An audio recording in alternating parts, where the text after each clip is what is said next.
Assalamualaikum warahmatullahi wabarakatuh. Kami dari kelompok 15 ingin menjelaskan materi yang kita buat tentang prediksi kategori harga laptop menggunakan KNR Snackboard atau KNN.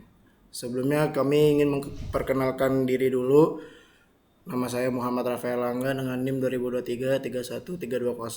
Saya Fitara Zaronaja dengan NIM 2023 31330. Langsung aja, pembahasan pertama ada Exploratory Data Analysis atau EDA. Untuk yang nomor 1A itu persiapan dataset. Dataset yang digunakan itu dataset prediksi harga laptop dengan 50 sampel data. Variable dataset itu ada fitur dan target. Yang pertama tuh fitur, ada brand, RAM, GB, storage GB, screen size, processor speed, GHz weight, dan battery life horse. Target price million IDR yaitu harga dalam 1 juta rupiah. Sumber datasetnya itu dibuat secara sintetis menggunakan NumPy untuk keperluan UTS dengan karakteristik realistis berdasarkan spesifikasi laptop di pasaran Indonesia. 1B analisis EDA manual, yaitu dijelaskan dengan step by step.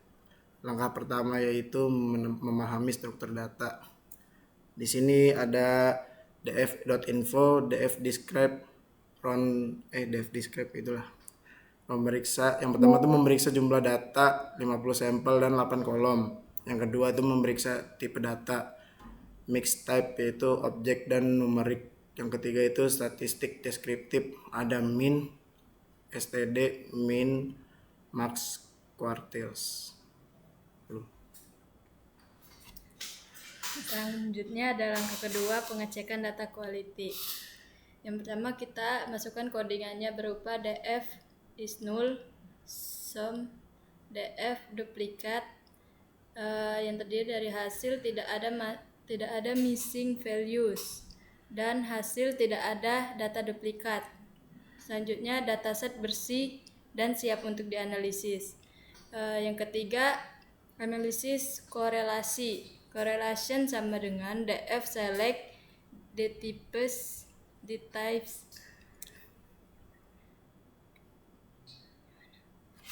kita include np titik number core. Lanjut langsung ke sini. Langsung ke sini dulu masih. Yang pertama menganalisis hubungan linear atau variabel numerik. Yang kedua, identifikasi fitur yang berkolerasi kuat dengan harga. Sampai 5. Langkah keempat, analisis distribusi harga. Yang pertama ada histogram distribusi frekuensi harga laptop. Dan ada box plot, identifikasi outlier dan sebaran dan data harga. Yang kelima, langkah kelima, analisis brand.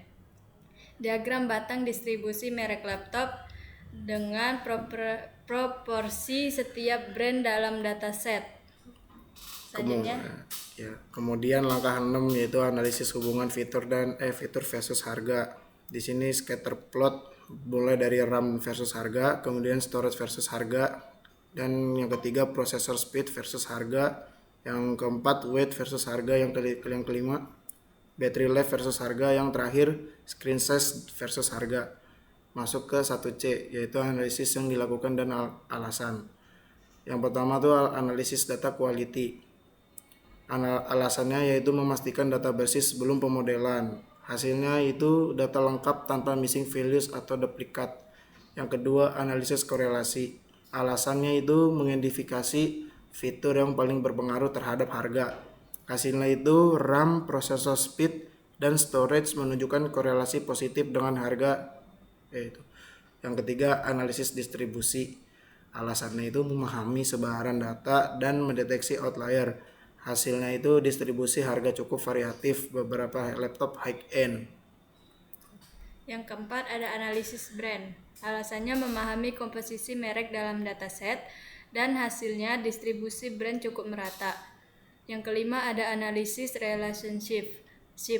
Alasannya memahami pola hubungan setiap fitur dengan harga target dan hasilnya terlihat tren positif antara spesifikasi teknis dengan harga. Pause dulu.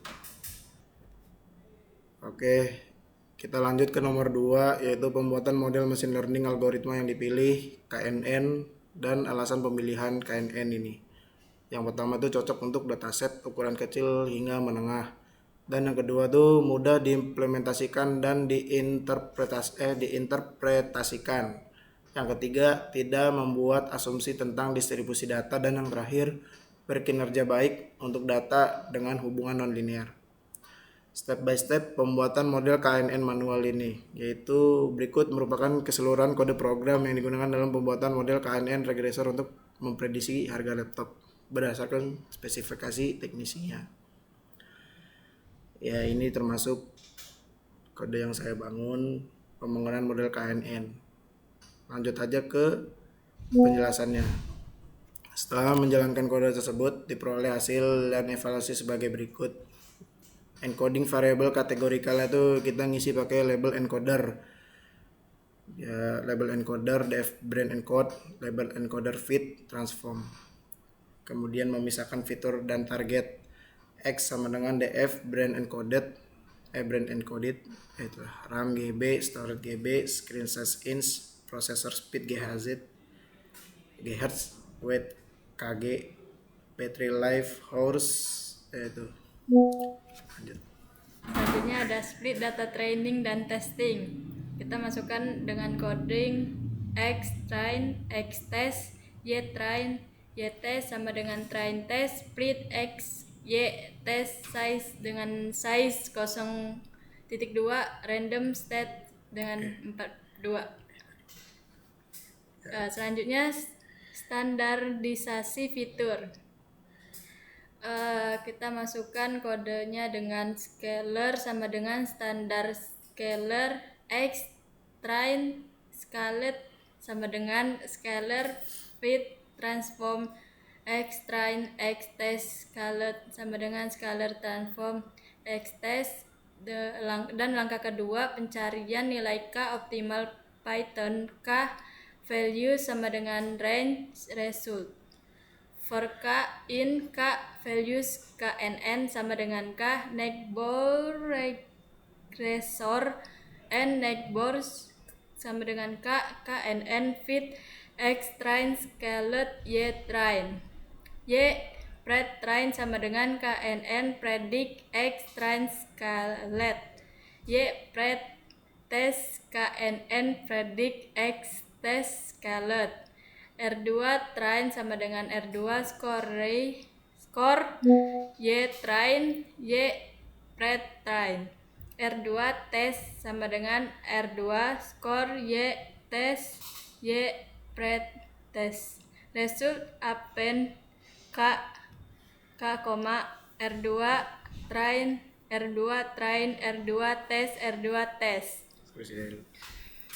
Result df data frame result base underscore k itu. Oh iya, pakai underscore nya. Result underscore df dot log, itu kurung buka kurung tutup, ada result underscore df kurung buka lagi r2 underscore test kurung tutup dot idx max kurung buka kurung tutup koma k kurung tutup. Langkah ketiga itu ada training model final Python KNN final. Di sini pakai neighbor regressor n underscore netboards sama dengan in kurung buka base underscore k knn underscore final dot fit x train scaled koma y train y pred final sama dengan knn final dot predict kurung buka x test scaled. Langkah 4 yaitu evaluasi model Python my underscore final sama dengan min underscore absolute underscore error sama dengan kurung buka y sama dengan tes koma y sama dengan c sama dengan y underscore pred underscore final kurung tutup. Lanjut. Jadi berdasarkan dari data yang tadi itu dia tuh buat mengukur besar error dengan penalti lebih pada error besar. Di R2 score ini dia proporsi variasi data yang dapat dijelaskan oleh model kesimpulan model. Model K9 Regressor berhasil dibuat dengan performa yang baik dalam memprediksi harga laptop berdasarkan spesifikasi teknisnya. Model ini dapat digunakan sebagai alat bantu estimasi harga laptop di pasar Indonesia.